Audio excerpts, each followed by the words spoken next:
História de hoje. Eu não acreditava na regra do veado branco até que ele me seguiu até em casa. Eu não contei a ninguém que ia tão longe.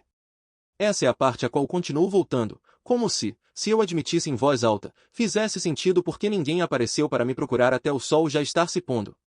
Acabei de mandar uma mensagem para meu irmão, subindo cedo. Volto à tarde. Sem localização exata. Sem nome da crista. Sem, se eu não atender, ligue para alguém. Eu caçava nessas montanhas desde criança. Não achei que precisasse da rede de segurança. E eu já tinha ouvido as histórias. Todo mundo por aqui já ouviu. Você cresce com elas como cresce com gelo negro e cobras cabeça de cobre, algo que você respeita mais do que acredita. Não assobie depois de escurecer. Não siga uma voz fora da trilha. Se você vir um veado branco, deixe-o ir. A maioria das pessoas diz isso como uma piada, como se estivessem zombando de você por ser supersticioso. Os mais velhos não dizem isso como uma piada. Os mais velhos dizem isso como se estivessem te avisando sobre um buraco. Eu fui mesmo assim. Era o primeiro domingo de dezembro, aquele frio úmido típico dos Apalaches, nada de neve de filme, apenas neblina nos vales e folhas molhadas que nunca secam completamente. Estacionei em um recuo na estrada florestal 83, onde o cascalho estava remexido por caminhões e a placa marrom da trilha tinha um adesivo colado por cima que dizia "O inferno é real" em letras garrafais, como se alguém achasse engraçado. Coloquei minha mochila nas costas, verifiquei minha lanterna de cabeça e entrei na escuridão. Eu carregava um .308 que tinha desde os 19 anos. Nada de luxo. Um rifle em que confiava. Tinha um pequeno kit, torniquete cat, um pacote de gás e kickrot, fita adesiva esportiva, um cobertor térmico de Mylar que nunca tinha aberto. 2 sacos para caça. Um GPS barato com função de rastreamento. Uma faca que eu tinha afiado na noite anterior enquanto assistia a um jogo de futebol americano. É isso que torna tudo tão difícil de explicar. Eu tinha percorrido uns 3 quilômetros quando o mundo começou a clarear. O céu não ficou bonito, apenas passou de preto para cinza carvão. A crista que eu estava subindo era como uma espinha dorsal, íngreme dos dois lados, o tipo de lugar onde suas botas escorregam em folhas secas e você se agarra a mudas para não deslizar ladeira abaixo. Eu me movia devagar de propósito. Não queria suar e congelar. A floresta tinha aquele silêncio que não é silencioso. Corujas ao longe. Um esquilo sacudindo um galho. Em algum lugar, água correndo sobre as pedras. O tipo de paisagem sonora que você para de notar porque fez parte da sua vida inteira. Então eu vi. Não imediatamente. Não como se tivesse surgido de repente em uma clareira. Era uma forma pálida entre duas cicutas, meio escondida por um louro da montanha. A princípio, pensei que fosse uma bétula caída. Então, levantou a cabeça, e meu cérebro fez a conexão. Um veado. Um cervo macho. Branco.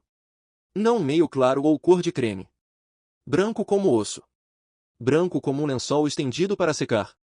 Ficou parado tempo suficiente para eu contar as pontas, 8, talvez 10, e senti aquela onda estúpida e aguda de adrenalina que atinge um caçador quando algo raro entra em sua mira. Lembro-me de pensar, é legal. Não é como se eu tivesse estudado as regras para cervos albinos. Quem estuda? Minha mente fez o que mentes fazem quando querem alguma coisa. Buscou desculpas. Um cervo é um cervo. Não é como se eu estivesse atirando em uma águia. Levantei o rifle com cuidado, encostei-me no tronco de um carvalho e olhei pela mira. O cervo estava virado ligeiramente para o lado, cabeça baixa, bicando algo sob as folhas. Eu podia ver a linha de suas costas, o ombro, a curva perfeita de seu pescoço. O tiro estava ali. Apertei. O recuo atingiu meu ombro. O cervo deu um pulo, um coice e caiu com força. Sem corrida. Sem atravessar a vegetação rasteira. Apenas caiu. Fiquei parado ali por um segundo naquele vácuo estranho depois de um tiro, quando você fica à espera de sons subsequentes, algo fugindo, algo morrendo fora de vista. Não havia nada. Caminhei devagar, com o rifle ainda no ombro, porque os hábitos nos mantêm vivos. A neblina estava mais densa perto de onde caía. A umidade fria se acumulava em tudo. Nas minhas mangas, nas folhas de louro, na pele do cervo. Então, quando cheguei perto, seu pelo branco já parecia escorregadio e escurecido em alguns pontos, como se a mata estivesse tentando reivindicá-lo de volta antes mesmo de eu tocá-lo. Eu podia sentir o cheiro metálico do sangue antes mesmo de vê-lo. Ele estava deitado de lado, como se tivesse sido colocado ali. O olho voltado para cima estava aberto. Esse olho é a coisa em que mais penso. Não era vermelho como as pessoas sempre dizem sobre albinos. Não brilhava. Não era sobrenatural. Era turvo. Leitoso. Como catarata. Os cílios também eram pálidos, quase invisíveis. Isso fazia o servo parecer velho, doente, errado. Ajoelhei-me ao lado dele e coloquei a mão em seu pescoço por hábito. O calor estava se esvaindo rapidamente. A pelagem parecia fina. Não exatamente rala, apenas não tão espessa quanto se esperaria em dezembro. Eu deveria ter parado ali mesmo. Eu deveria ter dado ouvidos àquele desconforto. Em vez disso, fiz o que vim fazer. Enrolei um pouco e comecei a limpar a carcaça. Você não precisa do sangue. Só saiba disso, quando abri, o cheiro estava estranho. Não era o cheiro normal, quente e almiscarado, de vísceras. Era forte. Azedo. Como amônia. Como se algo tivesse fermentado lá dentro. Parei, com a faca na mão, e olhei ao redor. A floresta ficou silenciosa. Não gradualmente. Não como é cedo e os pássaros ainda não acordaram. Era como se alguém tivesse abaixado o volume. Nenhum esquilo. Nenhuma água. Nenhum som de movimento. Apenas minha respiração e o leve arranhão da minha luva contra o couro. Um galho estalou à minha esquerda. Não um galinho. Um galho. Pesado o suficiente para fazer aquele estalo seco e forte. Congelei, com a faca ainda cravada no servo. Esperei. Nada se moveu. Nenhum servo fugindo. Nenhum urso bufando. Nenhuma voz humana. Apenas neblina pairando entre os troncos. Então estalou de novo, mais atrás, na mesma direção. Como algo dando um passo sem se importar em fazer barulho. Meu coração acelerou e meu cérebro fez aquela coisa idiota de tentar ser racional para evitar o pânico. Outro caçador. Urso. Você está em alerta máximo. Saí da faca e me levantei, com um rifle ainda pendurado. Coloquei a arma no ombro, destravei a trava de segurança e gritei, ei! Minha voz não se propagou como deveria. A neblina a engoliu imediatamente. Nenhuma resposta. Olhei para o servo. Olhei para a cavidade aberta e senti aquele cheiro forte de produto químico. Olhei de volta para as árvores. Tomei uma decisão que pareceu estúpida na hora e parece ainda mais idiota agora. Decidi me apressar. Terminar o que tinha começado e sair dali. Abaixei-me novamente, trabalhando mais rápido, as mãos ficando escorregadias, tentando manter a respiração constante. Foi aí que me cortei. Já limpei muitos servos. Nunca me cortei fazendo isso. Não desse jeito. Minha mão escorregou e a lâmina da faca deslizou pela base da minha palma. Não foi profundo o suficiente para atingir algo grave, mas o bastante para que o sangue jorrasse imediatamente, quente e escuro contra minha luva. Ardeu daquele jeito limpo e agudo que dá um frio na barriga. Jesus, sibilei, cerrando o punho. Assim que meu sangue tocou as folhas, algo na floresta respondeu. Um som como um clique úmido. Não era o canto de um pássaro. Não era um esquilo. Não era um galho. Um clique úmido e deliberado. Como alguém batendo a língua no céu da boca. Veio de trás de mim. Girei, rifle em punho. Névoa, troncos, louro. Nada. Então, outro clique. O mesmo som. Mais perto. Senti um arrepio na espinha. Cada fio de cabelo sob meu chapéu tentou se arrepiar. Comecei a recuar em direção ao cume, para longe dos veados, e minha bota escorregou nas folhas molhadas. Me apoiei em uma muda de árvore, e minha mão ferida espalhou sangue pela casca. A muda tremeu forte. Não por minha causa. Por alguma outra coisa que a agarrou. Puxei minha mão de volta, e foi aí que eu vi. Não tudo. Apenas o suficiente para meu cérebro se apegar às piores partes. Uma forma atrás do louro, alta e estreita. Alto demais. Não era um veado. Não era um urso. Estava de pé, mas não como uma pessoa. Inclinava-se para frente como se tivesse esquecido que era equilíbrio. E havia um cheiro. Carne podre e algo químico por baixo, como água sanitária deixada por muito tempo em um cômodo fechado. Levantei meu rifle e tentei encontrar uma linha de visão limpa entre os galhos. A forma mudou. Houve um clarão pálido. Osso? Pele? Não sei, e então sumiu, como se tivesse desaparecido de vista sem fazer barulho. O clique soou novamente, desta vez à minha direita, como se tivesse se movido sem se mover. Dei mais um passo para trás e senti o chão ceder. Meu calcanhar bateu em uma pedra molhada e deslizou. Meu joelho dobrou errado. Eu caí com força e uma dor aguda subiu pela minha perna como um choque elétrico. Eu mordi a isca para abafar um ruído, porque gritar parece uma permissão na floresta. Meu tornozelo estava em chamas. Tentei me levantar e ele cedeu imediatamente, uma dor quente e intensa que me dizia que, na melhor das hipóteses, era uma torção grave. A neblina se moveu à minha frente. As árvores não, mas a neblina sim, de uma forma que sugeria que algo grande tinha acabado de passar por ela. Não tentei ser corajoso. Não tentei terminar de limpar o cervo. Não tentei argumentar com ele. Peguei o rifle, peguei a alça da minha mochila e comecei a me arrastar morro acima. O cume estava atrás de mim. Se eu conseguisse chegar lá em cima, pelo menos conseguiria enxergar mais longe. A neblina se acumula nos vales. No cume, às vezes dá para ficar acima dela. Às vezes, eu me movia como um idiota, meio rastejando, meio mancando, usando galhos jovens como muletas. Cada vez que meu tornozelo suportava peso, estrelas explodiam diante dos meus olhos. Minha mão ainda sangrava. Envolvia-a em gás enquanto me movia, aquele curativo improvisado com uma mão só que a gente aprende em cursos de segurança e nunca pensa que vai precisar. O estalo não seguia uma linha reta. Aparecia sempre que eu desviava o olhar. Atrás de mim. Depois à esquerda. Depois na frente, fraco, como se estivesse circulando. E cada vez que estalava, parecia que estava esperando o que eu faria.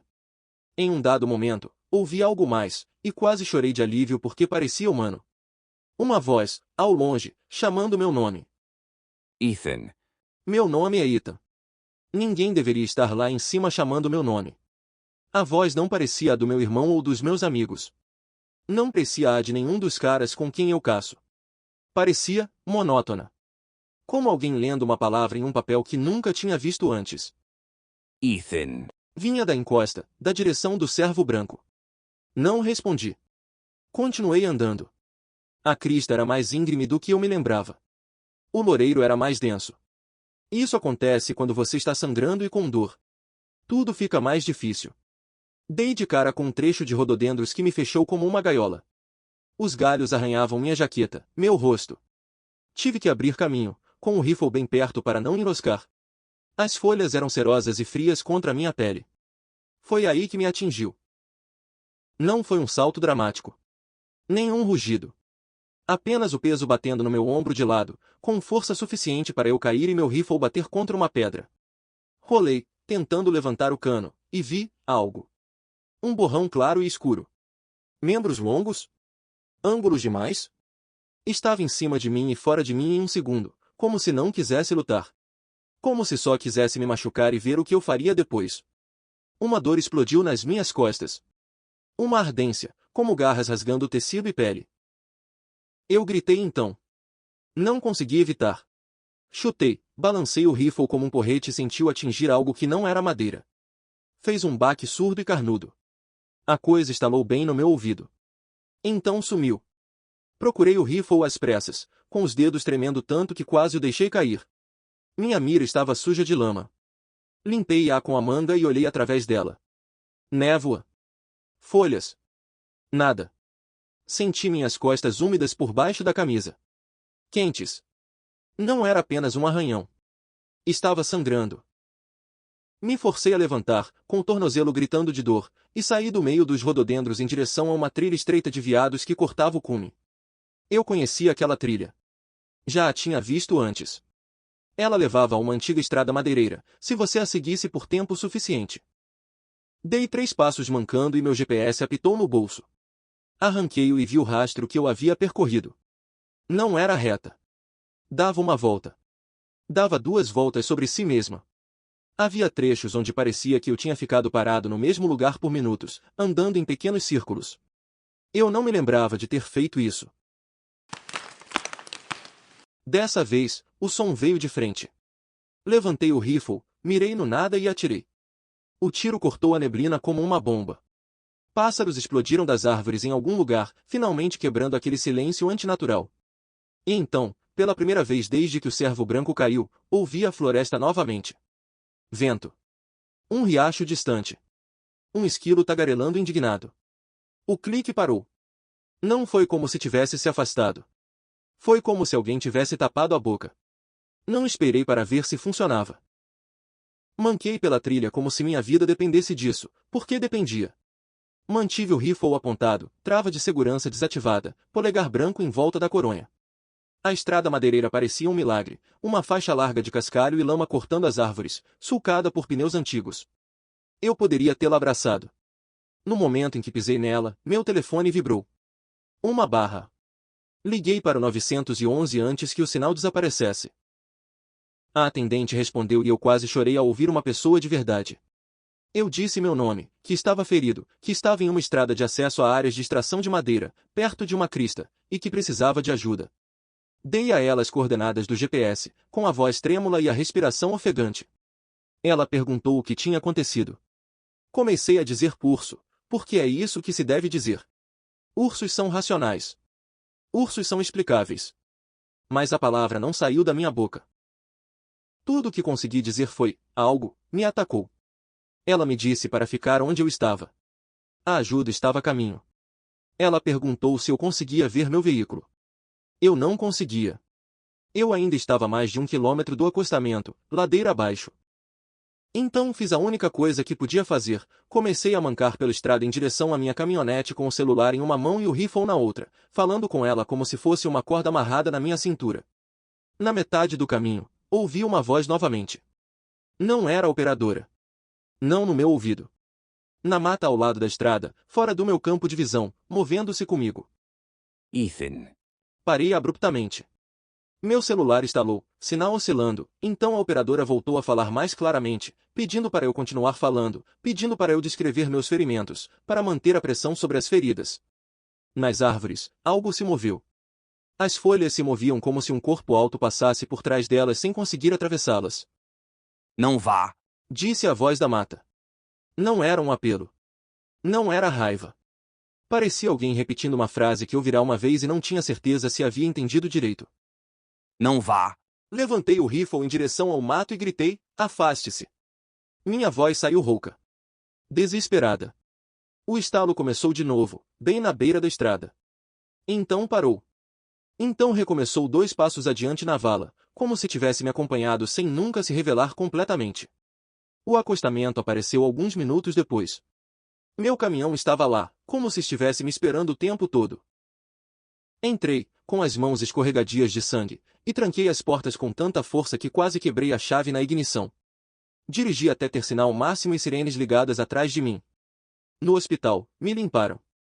6 pontos na palma da mão. Uma torção no tornozelo tão feia que o médico assobiou quando viu o inchaço. 4 cortes profundos nas costas que precisaram de suturas adesivas e uma bronca sobre infecção.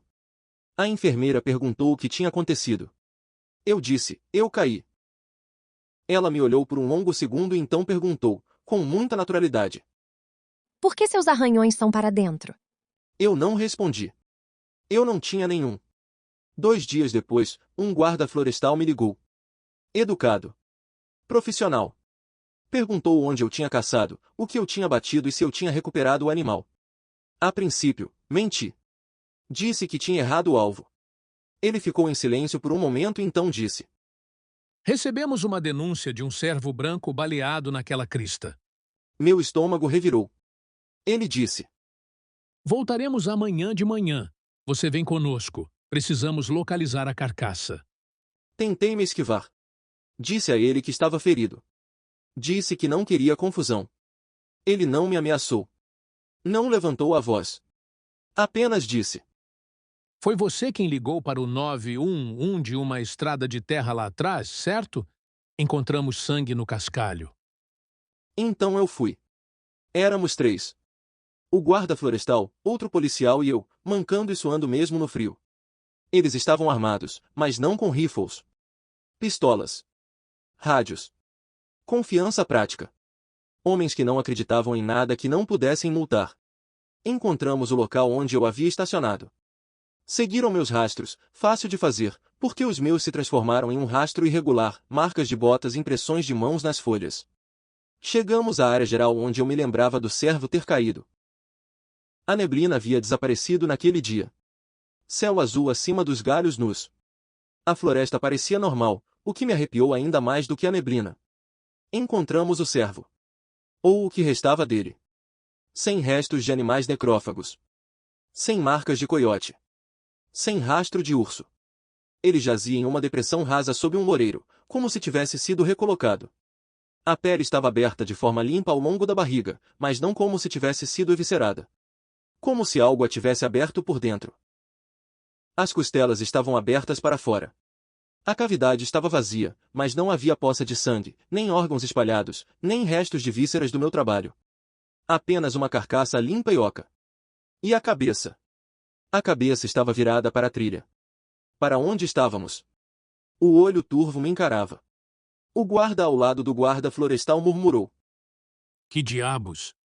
O guarda florestal se agachou, tocou a borda da pele com a luva e se levantou rapidamente, como se tivesse tocado em algo quente. Ele não olhou para mim quando falou. Apenas disse. Estamos indo embora. Não tiramos fotos. Não a etiquetamos. Não discutimos sobre a legalidade. Nos viramos e saímos como se a floresta tivesse subitamente se tornado propriedade de outra pessoa. No caminho de volta, o rádio do guarda florestal estalou uma vez. O rádio do guarda florestal fez aquele estalo rápido de microfone aberto, o botão de alguém roçando em uma jaqueta. Uma rajada de estática. Então, a central de despacho entrou em contato, voz normal, ligeiramente irritada, dizendo algo como: Unidade 12, vocês estão acionados. E abaixo disso, fraco, como se estivesse na mesma frequência por meio segundo, estava meu nome. Ethan. Não estava claro. Não era estrondoso. Não era um fantasma gritando por um alto-falante.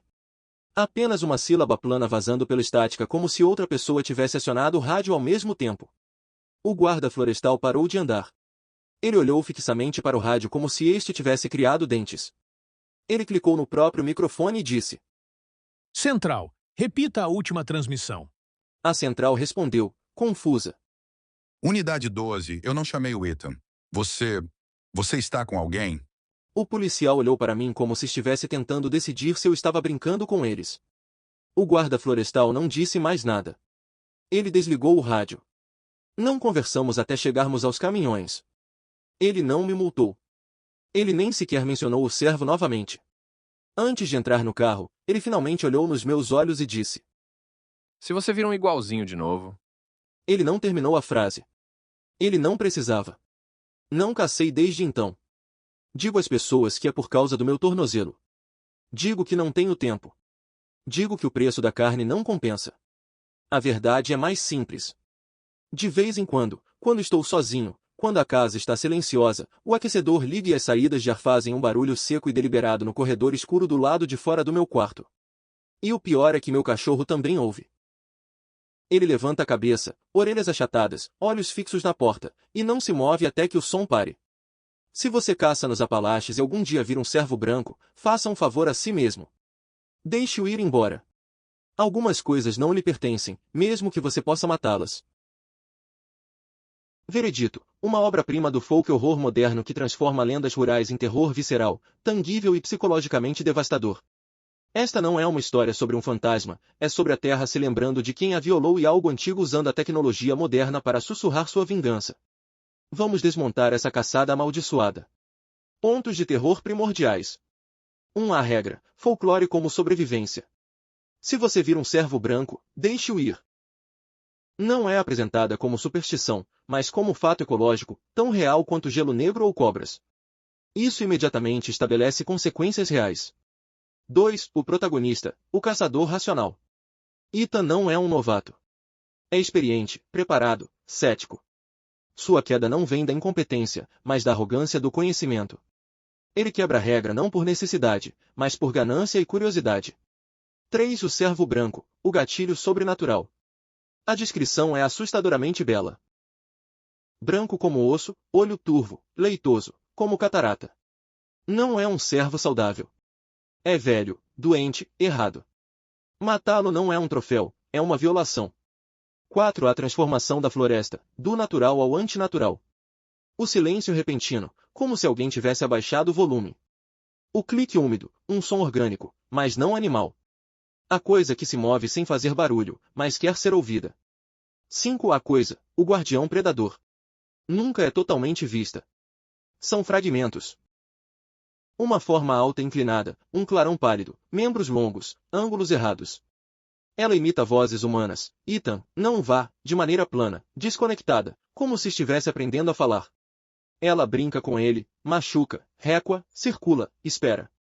É um jogo de caça invertido. 6. O sangue como oferenda chamariz. Quando ele se corta e seu sangue toca o chão, a coisa responde. O sangue na muda faz a árvore tremer, a floresta inteira é sensível à violência. 7. A tecnologia corrompida. O GPS mostra que ele estava andando em círculos sem perceber. A coisa usa o rádio para dizer seu nome, invade a comunicação humana. A mensagem é clara, não há tecnologia que o salve do que habita aquela terra. 8. A carcaça vazia, o troféu transformado. O servo é encontrado aberto por dentro, limpo, organizado. A cabeça virada para a trilha, o olho turvo encarando. Não foi necrófagos.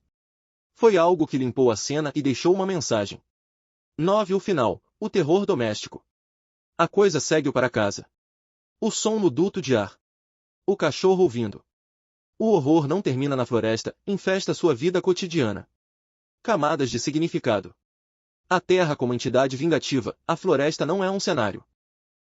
É um personagem consciente que pune aqueles que violam suas regras.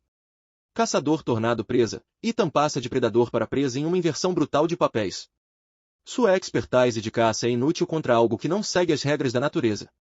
O preço do troféu. O servo branco não é carne, é um símbolo. Matá-lo é desrespeitar um tabu ancestral, e o preço é ser marcado por algo mais antigo que a memória humana. Questões que ficam, e vão perturbar a galera. 1. O que é a coisa? O espírito guardião da floresta? O próprio servo branco em uma forma diferente? Uma entidade que usa formas de animais como isca? 2. Por que imitar vozes humanas? Está aprendendo? Está se comunicando? Ou está provocando? 3. O guarda florestal sabe mais do que diz? Sua reação sugere que isso já aconteceu antes. Ele desliga o rádio, conhece o perigo de ouvir. 4. Ethan está seguro em casa? A coisa sabe onde ele mora. Ela ainda está brincando? Ou esperando? Elementos técnicos brilhantes. Narração em primeira pessoa, retrospectiva, Ethan já está traumatizado, o que dá um tom de urgência e confissão. Detalhes sensoriais, o cheiro de amônia do servo, o clique úmido, o sangue quente na luva, ancoram o sobrenatural no físico. Ritmo crescente, da calma da caça, desconforto, perseguição, terror puro, consequências duradouras. Por que essa história funciona tão bem? Ela explora 2 medos profundos. 1. Medo do desconhecido na natureza. Que a floresta esconde coisas mais antigas e sábias que nós. 2. Medo de ser caçado, a inversão da posição de poder. Além disso, é culturalmente específica, Apalaches, folclore de caçador, mas universal em seu terror. Qualquer um que já se sentiu observado na floresta entenderá. Nota final. Esta é uma obra-prima absoluta do horror folclórico. D. Ritual encontrou The Vendigo, com uma prosa tão nítida que você sente o frio, a umidade e o medo escorrendo pela nuca. É uma história sobre respeito, consequência e o preço de quebrar regras que existem por uma razão.